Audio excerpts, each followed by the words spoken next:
आज हम लोग कुछ प्रीवियस ईयर क्वेश्चन देखेंगे, ठीक है ना, जो पिछले कुछ एग्जाम्स में पूछे गए हैं, और सारे ऑब्जेक्टिव्स देखेंगे आज, ठीक है। ऑब्जेक्टिव रिवीजन करना जरूरी है, कैसे बनाएंगे वो देखना होता है, ठीक है।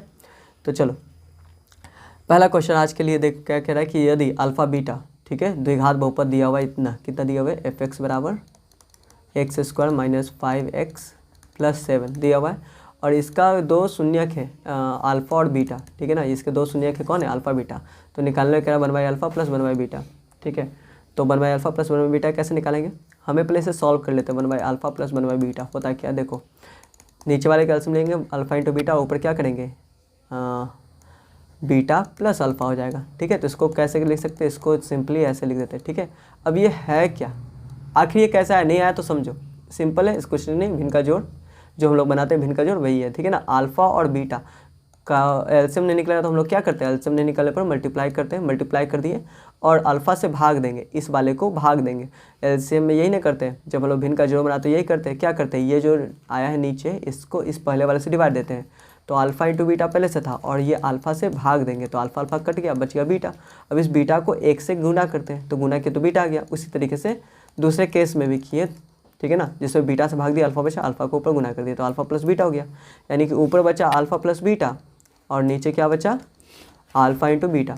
अब यहाँ देखो शून्यकों का योग दिया हुआ है और शून्यकों का गुणनफल, हमें पता है कि शून्यकों का योग और शून्यकों का गुणनफल कैसे होता है, ये समझ, ये देखो शून्यकों का योग है ऊपर और शून्यकों का गुणनफल, और हमें पता है क्या कि अल्फ़ा प्लस बीटा क्या होता है, बताओ इस वाले में -b/a, -b/a, और माइनस बी क्या है, माइनस बी है, b है -5, माइनस पहले से और b की जगह -5 और a कितना है 1, तो हो गया 5, सिर्फ 5, ठीक है।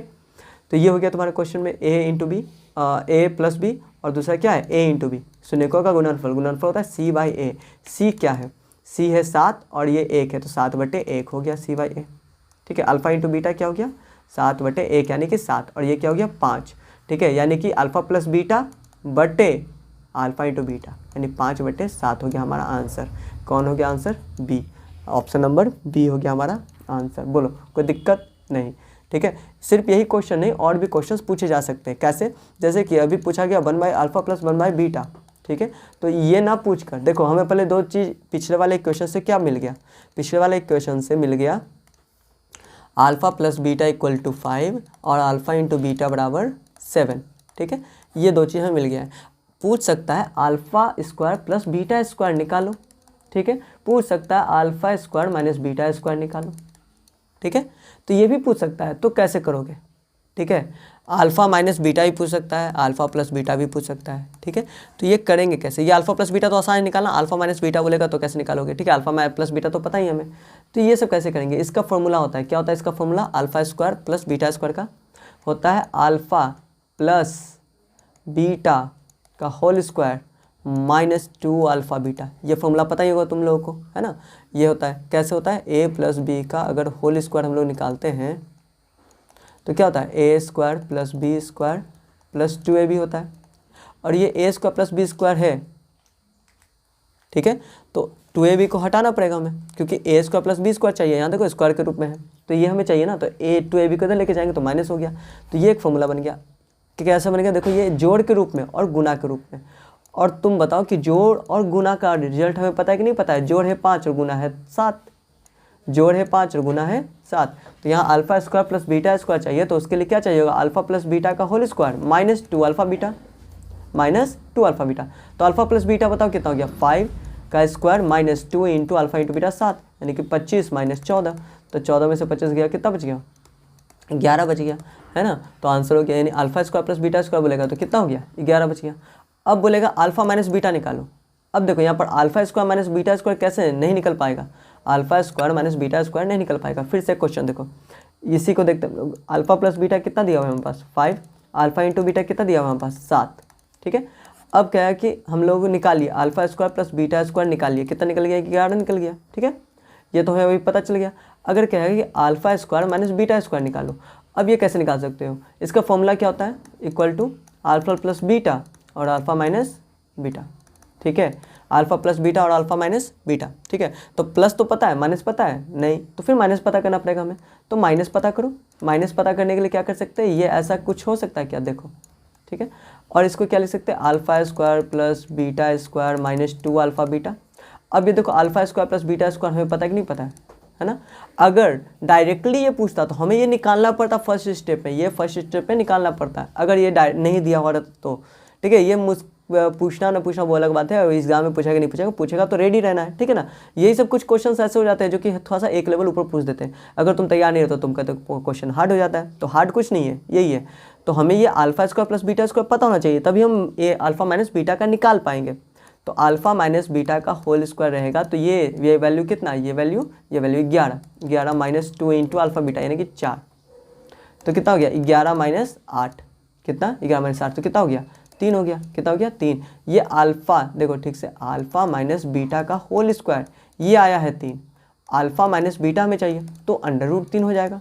क्या हो जाएगा, अंडर रूट 3 हो जाएगा, ठीक है। अब अल्फा माइनस बीटा हो गया। अब देखो ये alpha square minus beta square चाहिए था हमें, alpha square minus beta square चाहिए। तो इसमें देखो अल्फा प्लस बीटा है, अल्फा प्लस बीटा और अल्फा माइनस बीटा है।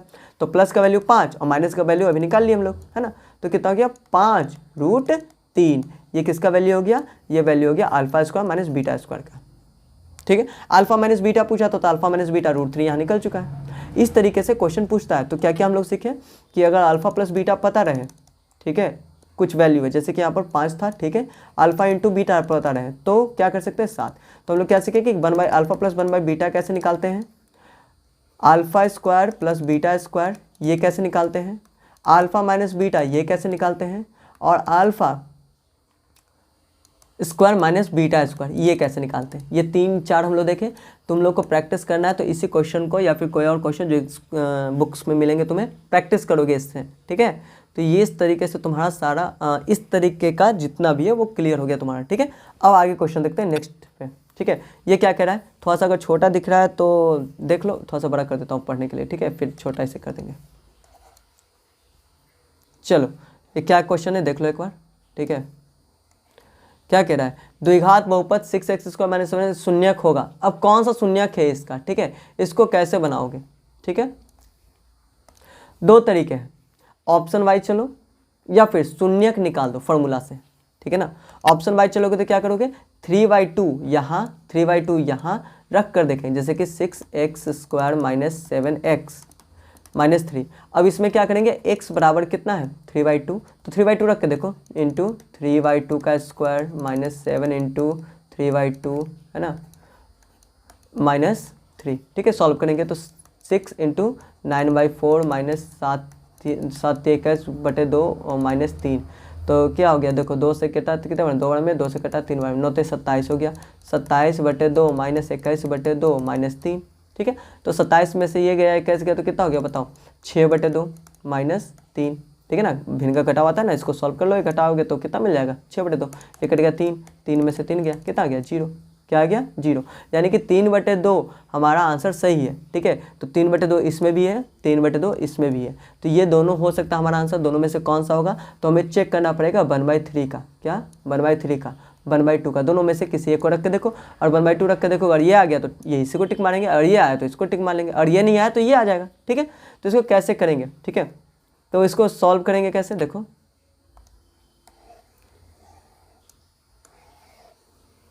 ठीक है। इससे क्या पता चला हमें बताओ, इससे ये पता चला कि कौन सा आंसर होगा। उप्स, इसको इरेजर से मिटाओ, थोड़ा सा बड़ा कर देते हैं।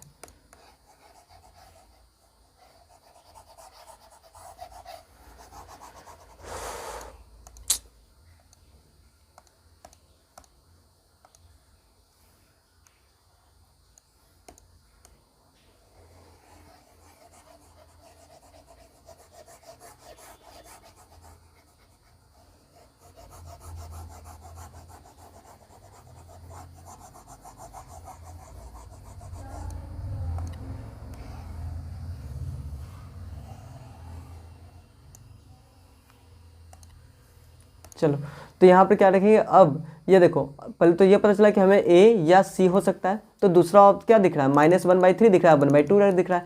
तो हमें जो अच्छा लगता है 1/2 छोटा है नंबर है तो इसको सॉल्व करना आसान है। तो पहले इसे हम लोग रख के देख लेते हैं कि क्या ये 0 देता है कि नहीं देता है। अगर 0 दिया तो ये आंसर होगा, अगर 0 नहीं दिया तो हमारा आंसर ये हो जाएगा, हमें कुछ करने की जरूरत नहीं है। तो 6x square minus 7x minus 3, 6x की जगह पे 1/2 का स्क्वायर, -7 इंटू 1/2 -3, ठीक है। तो ये कितना हो गया 6 इंटू 1/4 -7/2 -3, ये कट गया 2 से 3 बार में, 2 से 2 बार में, ठीक है। तो 3/2 -7/2 -3, अब ये घटा हो गया तो कितना हो गया -4/2 -3, 2 -3 यानी -5। तो ये तो 0 दिया नहीं, यानी कि आंसर नहीं होगा। आंसर कौन होगा हमारा? ए होगा। क्या होगा? ए, ठीक है। अगर इसे सॉल्व करके बनाना है तो वो भी बना सकते हैं, ये ऑप्शन तरीका हो गया। और दूसरा क्या हो गया, हम लोग देखेंगे क्या कि कैसे इसको सॉल्व करके बनाएंगे। सॉल्व करने के लिए फॉर्मूला डायरेक्ट यूज कर सकते हैं, ठीक है ना, इसे, या फिर बहुत सी विधि है जो किसी का भी यूज कर सकते हो, ठीक है। हम लोग क्या करते हैं, फॉर्मूला यूज कर लेते हैं, फॉर्मूला सबसे आसान होता है, ठीक है।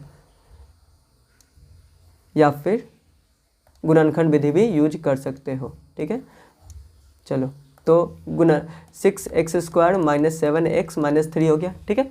अब इसको क्या करेंगे, 6 3 18, 18 को 9 दूना 18 होता है और 7 भी आ जाएगा, ठीक है। तो 9 2 में तोड़ दो, तो 6x² -9x + 2x -3, ठीक है। हो गया। ये कैसे होता है पता है? अगर नहीं है तो कमेंट करना, मैं इसके बारे में बाद में बता दूंगा कैसे इसको गुणनखंड विधि से कैसे इसको सॉल्व करते हैं, ठीक है ना। चलो, अभी के लिए इतना ही, अभी के लिए बस इतना ही है। अभी क्या करो, अभी इसको सॉल्व करना सीखेंगे, ठीक है ना। चलो कैसे करते देखो, 6 और 3x कॉमन लेंगे तो 3 हो गया, -3 हो गया। अब यहाँ पर क्या कॉमन लेंगे, 2 कॉमन लेंगे, 1 कॉमन लेंगे, 2 तो है नहीं, तो क्या होगा 2x -3। अब देखो दोनों जगह 2x -3 दिख रहा है ना कॉमन, तो इधर क्या बचा 3x, इधर क्या बचा +1, ठीक है ना। इधर क्या बचा 3x, इधर क्या बचा +1। अगर ना समझ में आ रहा हो तो इस पर कमेंट करना, मैं वीडियो फिर से बना दूंगा कि कैसे इसको सॉल्व करते हैं, ठीक है ना। हम लोग क्या करेंगे, शून्य को निकालना तो 0 कर देंगे बराबर में। अब ये और ये 2 अंक है, उसका गुना 0 है, यानी कि दोनों को बारी बारी से रखेंगे। 2x -3 = 0, तो यहाँ से क्या हो गया 2x = 3, x बराबर हो गया 3/2, जो कि इसमें है, ए में है और सी में है। दूसरा क्या है 3x + 1 = 0, ठीक है। तो 3x = -1 और x बराबर कितना -1/3, और -1/3 है किस में, यहाँ रहा, ठीक है ना, ए में है आंसर, इसलिए आंसर क्या हो गया, ए हो गया, ठीक है। चलते हैं नेक्स्ट क्वेश्चन की ओर। हाँ, तो क्या कह रहा है, वृत्ताकार पथ पर 3 धावक एक ही स्थान से दौड़ना शुरू करता है। वृत्ताकार पथ है और यहाँ से मान लो कि शुरू किया दौड़ना इस डायरेक्शन में, ठीक है। तो क्या कह रहा है कि तो एक चक्कर लगाने में क्रमशः 2 घंटे, 4 घंटे, 6 घंटे लगाता है। अगर A B C 3 लोग हैं तो ये कितने घंटे में, 2 घंटा में एक राउंड लगा रहा है, ये 4 घंटे में और ये 6 घंटे में लगा रहा है। तो कह रहा है कि प्रारंभिक स्थान पर पुनः कितने देर में मिलेगा, कितने समय में मिलेगा, ठीक है ना। तो जब ऐसे क्वेश्चन बोलता है कि दोबारा कब मिलेगा, कितने देर में मिलेगा, तो उसके लिए हम लोग निकालते हैं LCM। क्या निकालते हैं, ध्यान रखना, LCM। जब इस तरह से कहे कि वापस कितनी बार, इससे बहुत से एग्जाम्पल्स हो सकते हैं। ये तो धावक पड़े, घंटी पे भी हो सकता है कि 3 घंटी एक साथ बजाई गई, पहली घंटी हर 2 मिनट में बजती है, दूसरी घंटी हर 4 मिनट में बजती है, तीसरी घंटी हर 6 मिनट में बजती है। तो जब एक साथ बजाया गया 10 बजे, तो अगली बार वो कितने बजे बजेगी। तो इस तरह से भी क्वेश्चन पूछा जाता है। तो इस तरह से जितने भी क्वेश्चन पूछे जाएंगे सब में हम लोग क्या बनाते हैं, LCM निकालते हैं। क्या निकालते हैं, LCM। तो 2 4 6 का LCM साफ पता चल रहा है कि 12 होगा। क्या होगा, 12 होगा, 12 होगा। तो आंसर क्या होगा, 12 घंटे। यानी कि वो अगर लगातार 12 घंटे दौड़ेंगे तभी वो एक साथ मिलेंगे दोबारा, और 12 घंटे तक कौन दौड़ेगा, मैराथन हो रहा है। चलो कोई बात नहीं, यहाँ क्वेश्चन समझ में आ गया, कितने घंटे में, 12 घंटे में। LCM निकालना है, 2 4 6 का क्या निकालना है, LCM निकालना तो आता है वो सबको, ठीक है। चलो नेक्स्ट क्वेश्चन देखते हैं हम लोग। क्या देगा, सभी समबाहु त्रिभुज होते हैं, समरूप, सर्वांगसम, समानुपाती, इनमें से कोई नहीं।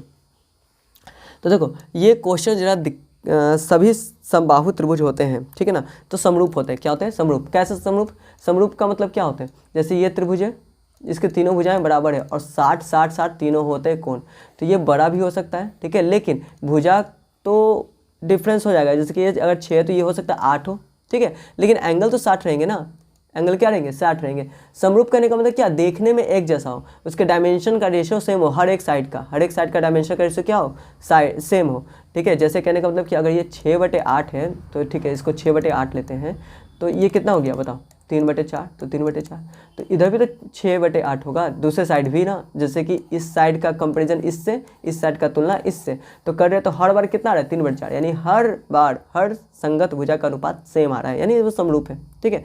देखने में एक जैसा है, ठीक है, बस एक बड़ा एक छोटा है। जैसे कि एक छोटा ताजमहल एक बड़ा ताजमहल, देखने में क्या दोनों एक ही जैसा है, 2 है ना, एकदम सेम। तो इस तरीके से हम लोग जो जितने भी होते हैं उसको समरूप बोलते हैं। सर्वागसम नहीं कर सकते, क्यों? सर्वागसम का मतलब सब बराबर होना चाहिए। क्या होना चाहिए? बराबर। अगर 4 ये है तो ये भी 4 ही होना चाहिए, अगर ये 5 है तो ये भी 5 ही होना चाहिए, साइड भी बराबर होनी चाहिए, तभी हम उसे सर्वागसम कहते हैं। नहीं तो क्या कहेंगे हम लोग? समरूप। तो ध्यान देना, जब भी समबाहु त्रिभुज बोलेगा तो समरूप होगा, वृत्त कहेगा तो भी समरूप होगा, सभी वृत्त क्या होंगे? समरूप होंगे। ठीक है, सभी वर्ग क्या होंगे? वर्ग तो भी क्या होंगे? समरूप होंगे, है ना? आई बात समझ में? ठीक है, अब इसी में नेक्स्ट क्वेश्चन क्या कह रहा है देखो।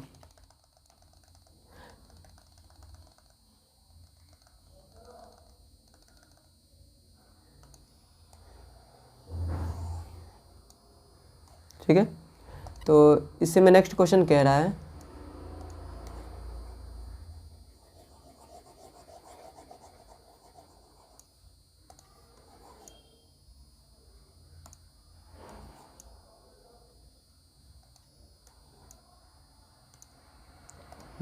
तो इसमें नेक्स्ट क्वेश्चन क्या कह रहा है? नंबर देखो यहाँ पर, बिंदु इतना और इतना मिलाने वाली रेखाखंड मध्य बिंदु का नियामक हुआ। मध्य बिंदु निकालना, ये हो गया कोऑर्डिनेट ज्योमेट्री का क्वेश्चन। तो मध्य बिंदु निकालना बहुत आसान है, ये 8 10 है एक बिंदु, दूसरा बिंदु कितना है? 4 6 है। ठीक है ना, ये पहला बिंदु, ये दूसरा बिंदु। जब ये बिंदु दिया रहे तो इसको निकालना बहुत आसान है। मध्य बिंदु क्या करो कि इन एक्स को जोड़ो, 8 और 4 जोड़ो, 12/2 कर दो, 6, यानी एक्स क्या होगा? 6। 6 कहाँ है? 6 किस में है? पहले एक्स इसमें है 6 और किसी में है 6 नहीं है, तो पूरा देखने की जरूरत नहीं है, मेरा मिल गया आंसर है। अगर किसी और में पहले 6 रहता तो हम देखते दूसरे में कि क्या है, क्या उसमें कोई और नंबर है कि नहीं है। ठीक है ना, तो जो होता वो हम लोग देख लेते हैं। अगर बनाने को बोले तो अच्छा ठीक है, एक्स निकल गया हमारा 6। अब बाई के लिए भी यही करेंगे, 10 + 6/2, 10 + 6/2 यानी कि 16/2, यानी कि 8 हो जाएगा। क्या हो जाएगा? 8। तो देखो इसी क्वेश्चन में क्या, इसी ऑप्शन में क्या, 6 और 8 दोनों है। ठीक है, तो इस तरीके से हो गया। आई बात समझ में? चलो अब आगे क्या है देखो, क्वेश्चन क्या कह रहा है कि यदि किसी वृत्त की त्रिज्या दुगनी कर दी जाए तो उसके पुराने और नए परिधियों में क्या अनुपात होगा। ठीक है, इससे बहुत क्वेश्चन बनते हैं और बहुत आसान है। ठीक है ना, वृत्त की देखो फॉर्मूला देखो, 2πr, 2πr r है। तो अगर ये नया है और क्या कह रहा है कि दोगुनी कर दी जाए।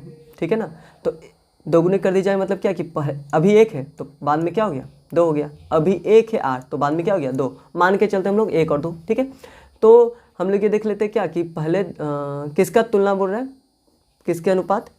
नए एवं पुराने। पहले नया फिर पुराना, ध्यान रखना ये अनुपात खेल करेगा। ठीक है ना, पहले देखना है कि पहले पूछ क्या रहा है, पहले नया पूछा है कि पहले पुराना पूछ रहा है? पहले नया पूछ रहा है, यानी नया मतलब दोगुनी कर देने पर ना, यानी कि बड़ा आर जिसकी त्रिज्या बड़ा हो गई है और उसका अनुपात किसके साथ? छोटे के साथ। देखो 2π खत्म हो गया, तो हमेशा इस केस में 2π खत्म हो जाता है तो बचता है आर और आर। तो जो त्रिज्या का अनुपात होगा वही परिधि का अनुपात होगा।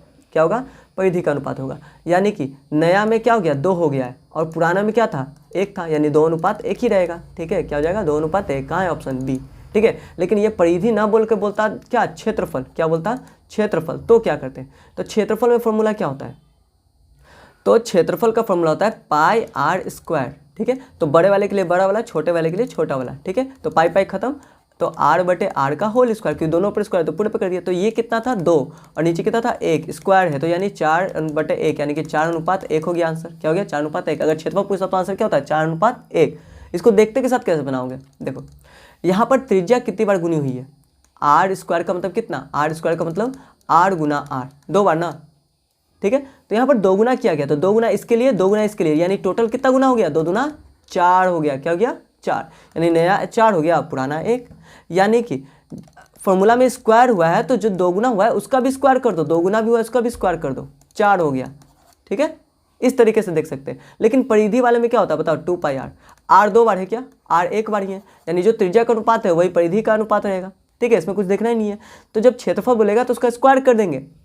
ठीक है, अगर त्रिज्या पूछे, व्यास पूछे या फिर परिधि पूछे तो वही अनुपात रहेगा, कोई चेंज नहीं। ठीक है, चलते हैं नेक्स्ट क्वेश्चन। देखो क्या करें? किसी घटना की प्रायिकता नहीं होगी। नहीं होगी, क्या नहीं होगी? देखो प्रायिकता जब होता है तो वो 1 से मैक्सिमम और 0 से मिनिमम, यही होता है। ठीक है ना, 1 और 0 के बीच में झूलता रहेगा, झूलता रहेगा, झूलता रहेगा, ना 1 से बढ़ेगा ना 0 से कम होगा। तो देखो कौन है ये? 0.9 0 से बड़ा है, 1 हो सकता है, यानी कि जो पक्का है कि यही होगा। ठीक है, वो इवेंट पक्का होने के चांस है, और 0 मतलब होगा ही नहीं। और ये क्या है? -5, ये तो 0 से कम है और 0 से प्रायिकता तो कम होती नहीं है। तो प्रायिकता कहाँ से थी? 1 से 0 के बीच में ही होता है, उससे आगे पीछे नहीं होगा कहीं पर। ठीक है ना, चलो आगे देखो। आगे क्या करें, √3 कॉसेक थीटा बराबर 2 है तो थीटा का मान निकालिए। बहुत ईजी है क्वेश्चन है। इस तरह क्वेश्चन में फॉर्मूला बस याद होना चाहिए, डेट साइन डिग्री वाला कितना, हमें फॉर्मूला याद होना चाहिए कि किसका वैल्यू कितना है, बस और कुछ नहीं। देखो क्या होगा, √3 कॉसेक थीटा बराबर 2, तो कॉसेक थीटा बराबर क्या हो गया बोलो, कॉसेक थीटा बराबर हो गया 2/√3। तो कॉसेक थीटा 2/√3, अब बताओ कहाँ होता है वैल्यू, कॉसेक का √2/3 वैल्यू पूछा है तो कितना एंगल पे होता है, कॉसेक का क्या वैल्यू रखेंगे तो 2/√3 हो जाएगा। चलो पॉज करो और कमेंट करो आंसर में, ठीक है ना, अगर है तो क्या होता है हम बता दें यहाँ पर 60 डिग्री, कितना डिग्री 60 डिग्री, कॉसेक 60 का ये होता है। तो यहाँ देखो कॉसेक सेम है तो थीटा कितना हो गया 60 हो गया, थीटा क्या हो गया 60, तो 60 आंसर हो गया, ठीक है। चलो ये हो गया, नेक्स्ट क्वेश्चन देखते हैं। ये देखो ये 1 + tan² theta plus cosec² theta कितना होता था, अब तुम्हें वैल्यू तो याद होनी चाहिए ट्रिग्नोमेट्री का सारा। चलो 1 + tan² थीटा प्लस थीटा नहीं है ए है तो थीटा लिख दिए, क्या दिक्कत है, देखो यहाँ पर cosec² थीटा, ठीक है ना। तो 1 + tan² थीटा sec² थीटा होता है, और ये cosec² थीटा। अब यहाँ से दिख नहीं रहा होगा लेकिन पता चल गया, देखो सेक का क्या होता है 1/cos, और कॉसेक का क्या होता है 1 sin, तो नीचे था तो ये ऊपर हो जाएगा, ठीक है ना। जैसे कि 1/cosec ये है ना, तो 1/cosec थीटा क्या होता है sin थीटा होता है, sin थीटा को उल्टा, तो sin theta by cos theta, तो sin/cos क्या होता है tan होता है, sin/cos क्या होता है tan होता है, tan होता है, ठीक है। तो tan थीटा हो गया, tan² थीटा आंसर हो गया, ठीक है। आई बात समझ में, क्या हो गया, ये sec² थीटा का वैल्यू 1/cos² थीटा, लेकिन जो बाई कॉसेक है 1/cosec है, 1/cosec का वैल्यू होता है sin² थीटा, तो sin² थीटा लिख दिए, ऊपर बचा sin नीचे बचा cos, तो sin/cos होता है tan स्क्वायर था तो tan² theta, option number D. चलो यहाँ देखो क्वेश्चन क्या आ गया, 5 3 7 6 4 2 1 की माध्यिका क्या है, माध्यिका क्या होती है बीच वाला, सिंपल। इसे क्या करते हैं, पहले हम लोग असेंडिंग ऑर्डर में लिखते हैं, तो असेंडिंग ऑर्डर सबसे पहले 1 फिर 2 फिर 3 फिर 4 फिर 5 फिर 6 फिर 7, ठीक है। ऑड नंबर इतना हो गया कंप्लीट, ठीक है ना। इसके बीचों बीच कौन है, 1 खत्म 6 खत्म 3 5 खत्म, बचा कौन 4, बीच में कौन है 4, यानी कि माध्यिका कौन हो गया 4 हो गया, ठीक है। समझ में आई बात, इस तरीके से हम लोग सिंपल सा इसे देख सकते हैं, जब बड़ा डेटा नहीं है तो ऐसे ही काटते चले जाओ और मिलता चला जाएगा, ठीक है। चलो नेक्स्ट क्वेश्चन क्या है, यदि किसी वृत्त की परिधि का क्षेत्रफल समान हो, वृत्त का परिधि भी और क्षेत्रफल भी दोनों क्या है सेम वैल्यू का है, क्या है सेम वैल्यू का है, तो वृत्त की त्रिज्या क्या है, यानी कि कह रहा है कि 2πr परिधि और उसका क्षेत्रफल πr² दोनों क्या है इक्वल है, तो पाई से पाई खत्म हो गया, और यहाँ पर देखो 2 बार आर है तो 1 बार आर से 1 बार खत्म, तो इधर आर बचा इधर 2 बचा, तो आर बराबर कितना 2, यानी त्रिज्या कितना 2 बचा, कितना बचा 2 यूनिट, 2 यूनिट हो गया, ऑप्शन नंबर डी खत्म इसका, ऑप्शन नंबर ए, ठीक है। अब नेक्स्ट क्वेश्चन देखो क्या है, नेक्स्ट क्वेश्चन क्या कह रहा है, 2 sin 38 बाई cos 52, तो इसमें कैसे सॉल्व करेंगे, ये बहुत आसान है, 90 - थीटा वाला फॉर्मूला याद है, एकदम याद होगा, नहीं याद होगा तो क्लास में तो लोग बैठ लगेगा अब। चलो तो 2 sin कमेंट करके लिखो कि कौन सा फॉर्मूला होता है, ठीक है, जल्दी वेट कर रहे हैं। चलो ठीक है आगे बढ़ते हैं, 2 sin 38 बाई cos 52 डिग्री, ठीक है। तो ये हो गया, देखो कमेंट में लिखोगे तो तुम्हें याद रहेगा ना कि कैसे हो रहा है नहीं हो रहा है जो, ठीक है। अगर लिखने नहीं आ रहा है, ब्रैकेट नहीं मिल रहा है तो सिर्फ ऐसा ही लिख दो नंबर वगैरह, क्या दिक्कत है, ठीक है। अगर लिखोगे तो तुम्हें याद होगा तो रिवीजन होगा, ठीक है ना, नहीं होगा तो कम से कम अभी देख कर तो लिखोगे तुम, इसलिए पॉज करो और फॉर्मूला लिखो, ठीक है ना, कमेंट में नहीं होता ठीक है, करो ऐसा। अब देखो ये 38 52 दिख रहा है 90 है, यही 90 वाला फॉर्मूला लगेगा, तो क्या करो एक को चेंज करो दूसरे में, किसी को भी चेंज कर दो कोई दिक्कत नहीं है। साइन, अब ये है साइन है तो इसको क्या लिख सकते हैं साइन, इसको 90 - 52 लिख सकते हैं क्या, देखो 90 - 52 करें तो 38 आएगा कि नहीं आएगा, बताओ जल्दी, घटा कर बताओ आ रहा है कि नहीं आ रहा है, आ रहा है तो यस लिखो जल्दी, ठीक है। आगे 2 sin 90 - थीटा तो क्या होता है बताओ 2 cos थीटा होता है, तो cos क्या थीटा क्या यहाँ पर यही ना है पीछे वाला, इसलिए cos theta cos 52 by cos 52, ठीक है। 52 52 खत्म बराबर 2, यानी कि हमारा आंसर क्या बचा 2 बचा, ठीक है। ये हो गया हमारा क्वेश्चन, ठीक है। चलो नेक्स्ट क्वेश्चन देखते हैं हम लोग, ठीक है। चलो तो नेक्स्ट क्वेश्चन देखते हैं क्या कह रहा है क्वेश्चन, क्वेश्चन कह रहा है 1 + tan² थीटा बराबर है, 1 + tan² थीटा बराबर है, ठीक है, क्या 1 + tan² थीटा, ठीक है ना, ये बराबर है किसके बराबर है, तो 1 + tan² थीटा फॉर्मूला ही होता है sec² थीटा, नहीं याद है ना सभी को, 1 + tan² थीटा बराबर sec² थीटा, तो sec² थीटा कौन सा ऑप्शन में, ऑप्शन नंबर ए, आंसर क्या हो गया ऑप्शन नंबर ए, ठीक है। आई बात समझ में, क्वेश्चन हो गया क्लियर, ठीक है। अब नेक्स्ट क्वेश्चन देखते हैं 5th पे।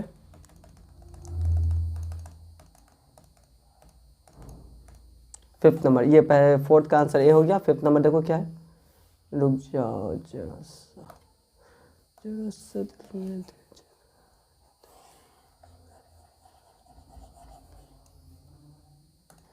चलो 5th नंबर, ठीक है ना। क्वेश्चन क्या कह रहा है, 2 या 2 से अधिक अभाज्य संख्याओं का मौसा। अभाज्य संख्या क्या कहने का मतलब है, अभाज्य संख्या जो कभी नहीं कोई दूसरे नंबर से ना करता है ना, एक और खुद से करता हो।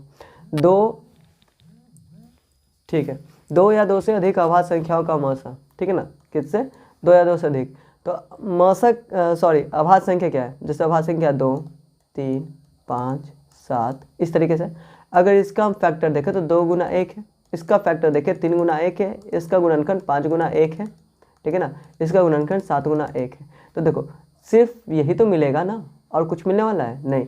तो जितने भी अभाज्य संख्या हो, 2 ले, 3 ले या 4 ले, कितने भी अभाज्य संख्या लेंगे और उनका मौसा कहेगा तो मौसा होगा 1। HCF कितना होगा, HCF कहने का मतलब मौसा, मौसा महत्तम समापवर्तक कितने होंगे, 1 होंगे, ठीक है ना, 1 आएगा। लेकिन जब इसका LCM बोले, लघुत्तम समापवर्ती LCM बोले, तो कैसे करोगे, लसा निकालने को कहेगा तो जितने भी अभाज्य संख्या दिए रहेंगे बस उसको मल्टीप्लाई कर देना। क्या करना, अगर एक अभाज्य संख्या A है, दूसरा अभाज्य संख्या B है, तो इसका LCM होगा A गुने B, ठीक है, अभाज्य संख्या में गुना कर देंगे। 1 का बोलेगा तो 1 को मल्टीप्लाई करेंगे, सॉरी 2 को बोलेगा तो दोनों का मल्टीप्लाई करेंगे। और 3 नंबर बोलेगा, जैसे 2, 3, 5 तीनों अभाज्य संख्या, इनका लसा बताओ, तो क्या करेंगे, 2 गुना 3 गुना 5, ठीक है। तो इस तरीके से जितने भी लसा या बोलेगा तो लसा निकालने के लिए सभी अभाज्य संख्याओं को गुना कर देंगे, ठीक है। आई बात समझ में। तो ये अलग अलग केसेस में अलग अलग होता है, ठीक है ना। जैसे कि ये पूछ दिया तो ठीक है, लेकिन दूसरा क्वेश्चन भी पूछ सकता है। क्या क्वेश्चन पूछ सकता है, देखो एक बार थोड़ा सा, चलो यहाँ देखो क्या, कि एक अभाज्य सबसे छोटी अभाज्य और सबसे छोटी भाज्य संख्या का लसा या मस, ठीक है। तो ऐसे कहेगा, अभाज्य संख्या जब सबसे छोटी हो और सबसे छोटी भाज्य संख्या, तो सबसे छोटी अभाज्य संख्या 2 है और सबसे छोटी भाज्य संख्या 4 है। तो इसका मस की बात करें तो मस 2 होगा, मस 2 होगा, लेकिन लसा की बात करेगा तो लसा 4 होगा। तो इस तरह से पहले लिख लिया करो कौन है नंबर, तो डायरेक्ट ये नहीं देखना कि मसा बोल रहा है भाज्य संख्या तो 1 या 2 कर देंगे, ऐसे नहीं करना होता है, ठीक है, ये तो गड़बड़ हो जाएगा। आई बात समझ में, ठीक है ना। तो पहले क्वेश्चन में जो बोलेगा उससे 1 मान लेना, ठीक है। जैसे 2 अभाज्य संख्या बोल रहा है तो 2 अभाज्य संख्या मान लो। अगर 1 अभाज्य संख्या बोल रहा है तो 1 अभाज्य संख्या देख लेंगे। 1 अभाज्य 1 सम बोल रहा है तो 1 अभाज्य 1 सम देख लेंगे। 1 भाज्य 1 अभाज्य बोलेगा तो वो भी एक एग्जाम्पल लेकर मान लेंगे, और जो बोल रहा है वो बुक करो और देखो क्या आता है आंसर, ठीक है ना। इस तरीके से भी तुम टेस्ट कर सकते हो। लास्ट सेकेंड नेक्स्ट क्वेश्चन क्या करा, युगपत समीकरण ये दिया हुआ है, 2 समीकरण है, क्या है, 2x + 3y = 5 और दूसरा है 4x + 6y = 9। क्या कह रहा है कि निकाय है, कैसा निकाय है, असंगत है, अद्वितीय हल है, कोई हल नहीं, इसका अपरिचित रूप से अनेक हल है, ठीक है ना। तो ये तुम लोग को पता ही होगा कि क्या कर सकते हम लोग, सॉरी दो, हाँ ठीक है। तो कैसे बनाएंगे इसे, तुम लोग को जैसे कि पता ही होगा,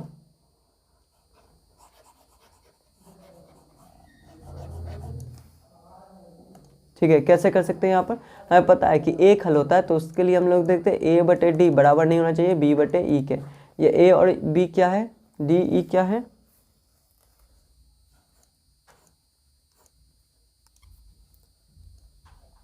ठीक है। तो ये A/D बराबर नहीं होना चाहिए B/E के। तो हम लोग कहते हैं कि एक हल होता है, कितने हल होते हैं, एक हल। एक हल करने का मतलब अद्वितीय हल, जिसका कोई दूसरा हल ना हो, एक हल होगा, ठीक है। तो ये कंडीशन होता है। A क्या है, ये A है, ठीक है।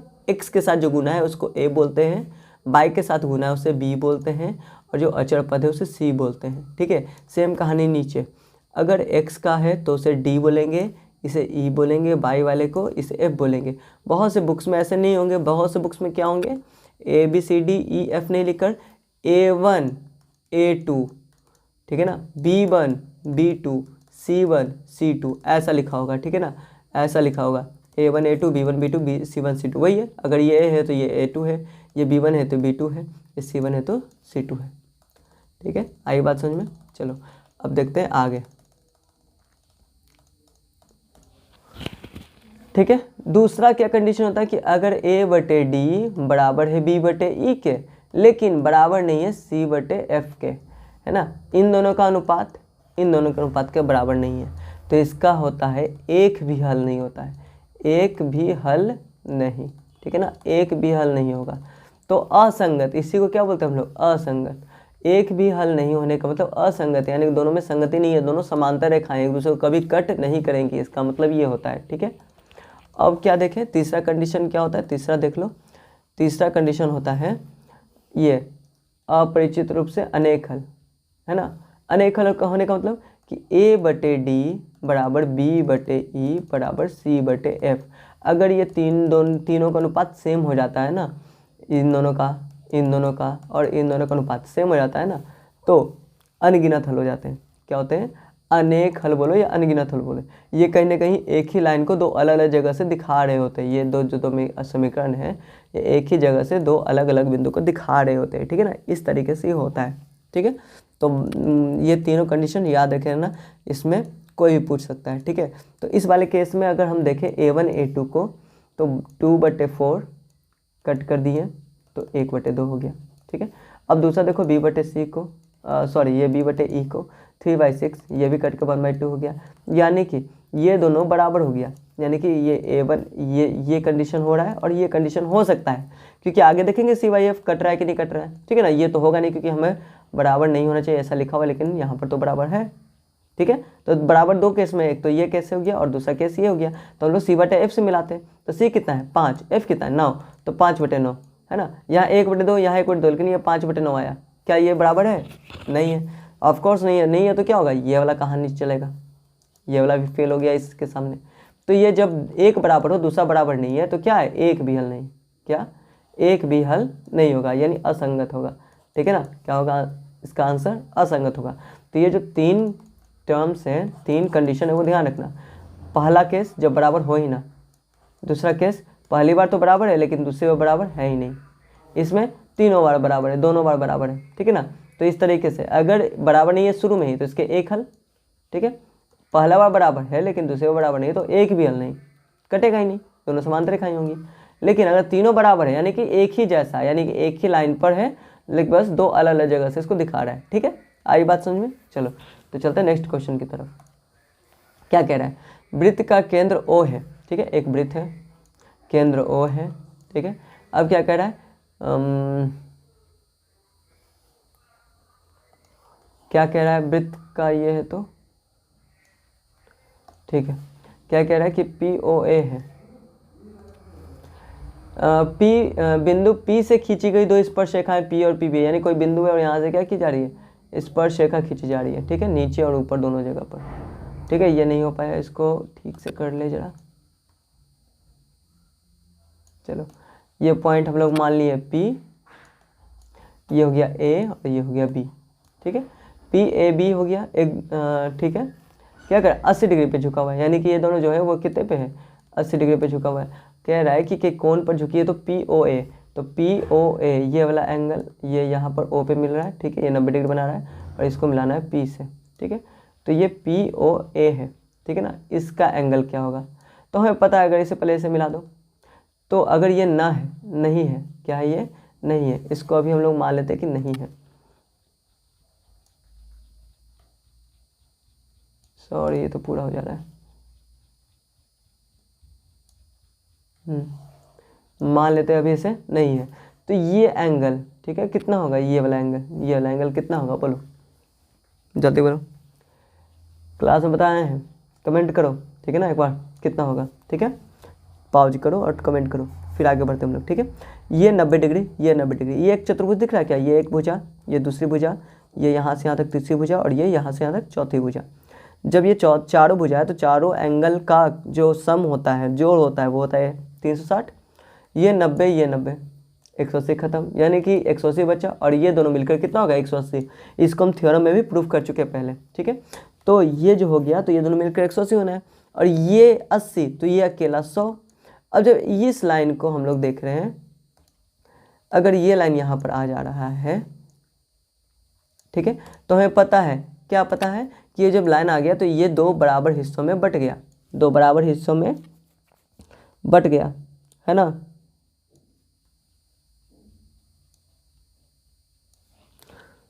ठीक है, तो ये दो बराबर हिस्सों में ये एंगल बढ़ जाता है। ये से पूरा एंगल था कितना, पूरा एंगल AOB जो था वो 100 डिग्री था, लेकिन हमें पता है कि ये बढ़ जाता है, तो AOP इसका आधा हो जाएगा, यानी 50 डिग्री हो जाएगा। कितना होगा, 50 डिग्री। तो आंसर देखो 50 डिग्री का, ये option number A.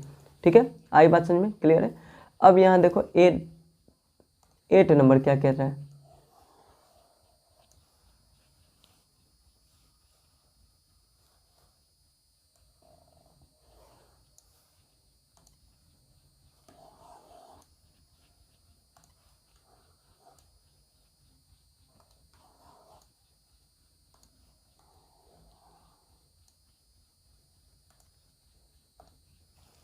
Eight number क्या कह रहा है क्वेश्चन, बिंदु इतना चतुर्थांश में। तो सिंपल है, अगर तुम्हें पहचाने नहीं आता तो ये ध्यान दो, हमें पता है कि इधर x प्लस में होता है, इधर x माइनस में होता है। ठीक है, इधर y प्लस में होता है और नीचे y माइनस में होता है। तो हमें पता है कि पहले x और फिर y, तो पहले x और फिर y। तो पहले x बताओ क्या है, x माइनस में है, तो माइनस किस तरफ होगा, इस तरफ होगा। ठीक है, और y प्लस में है, तो y नीचे या ऊपर, ऊपर। तो इन दोनों एरो के बीच का जगह ये है ना, ये ऊपर और ये इस तरफ, तो दोनों के बीच की जगह यही ना है। तो ये कौन सा हो गया चतुर्थांश, ये हो गया पहला, ये हो गया दूसरा, है ना, ये हो गया तीसरा और ये हो गया चौथा। ठीक है, तो ये कितना हो गया, दूसरा हो गया, दूसरा चतुर्थांश। इसका आंसर हो गया बी। ठीक है, आई बात समझ में। चलो नेक्स्ट की तरफ चलते हैं। निम्नलिखित में कौन परिमेय संख्या है, क्या परिमेय संख्या है। ठीक है, चलो बारी बारी देखते हैं। √3, √3 हमें पता है कि अपरिमेय संख्या है, क्योंकि इसको रूट से बाहर निकाल नहीं सकते हैं। 2/√2 ठीक है, तो √2 क्या हो गया, खत्म, बच गया कितना, 2। तो 2 बच गया, रूट के बाहर है, यानी कि ये परिमेय संख्या है। ठीक है, हो गया। नेक्स्ट क्वेश्चन क्या कह रहा है, के किस मान के लिए समीकरण इतना और इतना संपाती होंगे। हाँ, अब ये क्वेश्चन आ गया। तो संपाती कहने का मतलब क्या, अभी बताए थे थोड़ी देर पहले, कंडीशन, 3 कंडीशन बता रहे थे ना, A/D नहीं होगा बराबर D/E के। दूसरा कंडीशन क्या था, A/D बराबर B/E बराबर नहीं है किसके, C/F के। तीसरा कंडीशन क्या है, A/D बराबर B/E बराबर C/F। ठीक है, ये पहला कंडीशन, ये दूसरा कंडीशन, ये तीसरा कंडीशन। तो पहले कंडीशन में क्या था बताओ, कमेंट करो, बताओ पहला कंडीशन में क्या है। पहले कंडीशन में होता अद्वितीय हल, यानी एक हल, सिंगल। सिंपल में देखे तो क्या होता है, सिंगल होता है। इसमें क्या होता है बताओ, इसमें क्या होता है, ये बराबर हो लेकिन ये बराबर नहीं है, मतलब एक भी हल नहीं, क्या, एक भी हल नहीं। लेकिन जब तीनों बराबर होगा तो अनेक हल होगा, या फिर इसी कंडीशन को बोलते हैं संपाती होना, यानी एक ही लाइन पर होना। संपाती का मतलब एक ही लाइन पर होना। आई बात समझ में, कोई दिक्कत इसमें, आई थिंक नहीं होना चाहिए अब दिक्कत। ठीक है, अब आगे देखते हैं हम लोग। तो हमें पता है कि संपाती होने के लिए क्या था, बताओ जरा, एक मिनट इसे साफ कर दे एक बार। संपाती होने के लिए क्या था कि A/D बराबर B/E बराबर C/F, ये तीनों बराबर होना चाहिए। यानी कि A कितना है इस समीकरण के लिए, 1 है, इसके लिए D क्या है, 2 है, बराबर क्या है भाई, 2/K। ठीक है, इसमें ये 2 हो गया, ठीक है ना, B, और E क्या है इसके लिए, K, बराबर इसमें क्या है 7, और ये क्या है 14। ठीक है, तो ये भी काटो 1/2, देखो ये भी 1/2, ये भी 1/2 आ गया। ठीक है, तो ये भी उतना ही होना चाहिए, यानी 2/K भी बराबर होना चाहिए किसके, 1/2 के। चाहे इससे कंपेयर करो, चाहे इससे तुलना करो। ठीक है, अब इधर तो क्रॉस करो, इसको इधर भेज दो, इसको इधर भेज दो, तो 2 गुना 2 बराबर K गुना 1, यानी 4 बराबर K, यानी K का वैल्यू कितना हो गया, 4 हो गया। देखो answer option number E, C number. ठीक है, इस तरह से कुछ क्वेश्चंस हो गए हैं ऑब्जेक्टिव वाइज। ठीक है ना, अब तुम्हें प्रैक्टिस करना है। ठीक है ना, उसे घर पे ट्राई करते रहो। ठीक है, सेम इसी क्वेश्चन को बनाओ या अलग अलग क्वेश्चन बैंक कराओ। ठीक है ना, और आगे हम लोग देखेंगे कुछ और क्वेश्चन जो क्वेश्चन बैंक में हैं, जो प्रीवियस ईयर क्वेश्चन एग्जाम्स में आए हैं। ठीक है, तो और प्रैक्टिस करो, और इसके बाद मिलेगा तुम्हें त्रिभुज से रिलेटेड जितने भी क्वेश्चन है ना, वो अगली बार मैं दिखाऊंगा। जो थेल्स प्रमेय के साथ मैंने पिछली बार वीडियो दिया था, तो उससे रिलेटेड जितने क्वेश्चंस होंगे जो एग्ज़ाम में पूछे गए, वो कल हम लोग देखेंगे। ठीक है ना, अगले वीडियो में। चलो मिलते हैं अगले दिन।